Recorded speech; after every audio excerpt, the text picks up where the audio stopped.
Atenção, partida para o sétimo páreo. Grand Ocean e Aroeira. Aroeira e Grand Ocean. Aroeira é a ponteira, Grand Ocean corre no segundo lugar. Vipstar, quarto, terceiro, segundo, primeiro. Vipstar vai para a dianteira, tira meio corpo, corpo inteiro, um corpo e meio, agora dois. Enquanto sua companheira, a Vipmon, avança sobre a Aroeira e já vai buscar e toma o segundo lugar.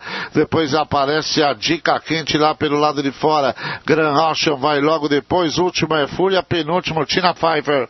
Já vão descendo assim a primeira parte da grande curva e continua Vipstar na ponta, 2 e 3 corpos para Vipmon no segundo lugar, enquanto em terceiro corre Dica Quente por dentro, em quarto vai Aroeira, na quinta colocação caindo na real, são as 5 primeiras, depois Tina Pfeiffer, Grand Ocean e a Fúria, compor na última curva e já entram pela reta final. Vipstar é a ponteira, Vipmon sua companheira acompanha pelo lado de fora, enquanto Dica Quente vem mais aberta no quarto lugar, em terceiro, em quarto Aroeira lá por dentro, cruzaram os 400, a parelha do Santa Maria manda no páreo, Vipstar na ponta, Vipmon em segundo, Dica Quente pelo lado de fora, avança, vai buscar o segundo lugar, Aroeira ganha terreno por dentro, a ponteira é Vipstar, ela vai se mandando, Aroeira tomou o segundo lugar, vão passando pelo painel, Vipstar, Aroeira, Grand Ocean cruzam a faixa final.